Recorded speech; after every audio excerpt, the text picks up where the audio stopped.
घुटता है दम दम दम दम दम दम दम दम दम दम घुटता है। इस वीडियो को देखने वाले तमाम लोगों से यह निवेदन है कि इस गीत के इतने बोल जरूर याद कर ले, क्योंकि क्या पता कल जाके हमें यही गीत वापस गाना पड़े।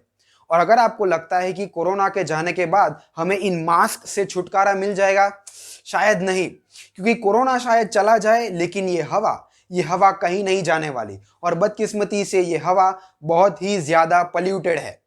ये हवा आपको बीमार, बहुत बीमार बनाने के लिए काफी है। और बहुत से लोग अब तक इसका शिकार बन भी चुके हैं। State of global air 2020 report के मुताबिक पिछले साल इंडिया में 16.7 लाख लोगों की जान एयर पोल्यूशन से रिलेटेड डिसीजेस की वजह से गई। कोरोना को इंडिया में आए हुए सिर्फ 9 महीने ही हुए हैं। Corona 9 months 1.18 lakh deaths, air pollution 12 months 16.7 lakh deaths.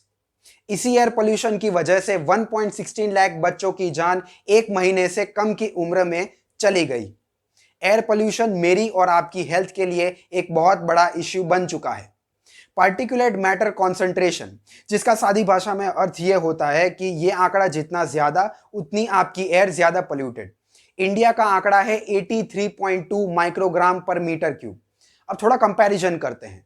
India is on 83.2, China है 47.7 पे और यूएसए है 7.66 पे। मतलब इंडिया चाइना आधे पे, और यूएसए में आपको दिखा नहीं पाऊंगा क्योंकि वो कैमरा की फ्रेम से बाहर चला जाएगा। सीएनएन की हेलन रीगन के रिपोर्ट के मुताबिक वर्ल्ड के 30 सबसे ज्यादा पोल्यूटेड शहरों में से 21 इंडिया के हैं।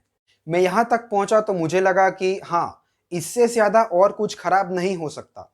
लेकिन एसओजी के 28 पेज के रिपोर्ट पढ़ने के बाद मुझे यह पता चला कि हालात और खराब है। ओजोन, जो कि एक और एयर पोल्यूटेंट है, उसके लिस्ट में भी भारत आगे है 66.2 पार्ट्स पर बिलियन पे। लेकिन मुबारक हो, इसमें हम टॉप ऑफ द लिस्ट नहीं है। इसमें हमारा पड़ोसी नेपाल हमसे ज्यादा आगे है। तो चलिए अब कुछ उपाय देखते हैं इस एयर पोल्यूशन से निपटने के। कुछ ऐसे उपाय जो खासकर मैं और आप आसानी से कर सकते हैं। पहला, अगरबत्ती और धूप जलाना कम कीजिए, इससे सूट बनता है। तेनू सूट सूट करदा, ओ तेनू सूट सूट करदा। अरे ये गुरु रंधावा वाला सूट नहीं, धुएं वाला सूट, जो आपकी सांसों में अगर जाए तो आपकी हेल्थ के लिए हानिकारक होता है। दूसरा, कोई भी सेलिब्रेशन भले क्यों ना हो सके तो पटाखे जलाना बंद ही कर दीजिए। शादी हो, दिवाली हो, कुछ भी हो, इससे बहुत एयर पोल्यूशन फैलता है। तीसरा, अभी सर्दियां आएंगी तो अपने शौक के लिए जब गैदरिंग हो तब लकड़ियां और पेपर ये सब जलाना कम कीजिए, इससे भी एयर पोल्यूशन होता है। अगर इतनी ठंड लग रही है तो एक स्वेटर एक्स्ट्रा पहन लो। चौथा, घर में 4-5 अच्छे पौधे लगाइए, जिसकी वजह से घर का एनवायरनमेंट और घर की हवा दोनों ही प्यूरिफाई हो जाए।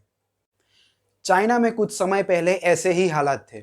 चाइना ने 5 ईयर प्लान इंप्लीमेंट करके अपने पोल्यूशन लेवल को 30% से रिड्यूस कर लिया।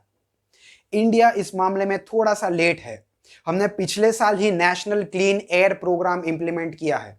रिपोर्ट्स अभी भी बताते हैं कि इस प्रोग्राम के अप्रोच थोड़े से नैरो है, लेकिन मुझे उम्मीद है कि इस मामले में हमारा विकास जरूर होगा। लगे हाथों मार्केट में भारत स्टेज 6 के व्हीकल्स आना शुरू हो चुके हैं। मुझे उम्मीद है कि इस देश में किसी भी बच्चे की जान गंदी हवा में सांस लेने के कारण नहीं जाएगी। इसी उम्मीद के साथ मैं निहार मेहता आप सबसे विदाई लेता हूं। जय हिंद।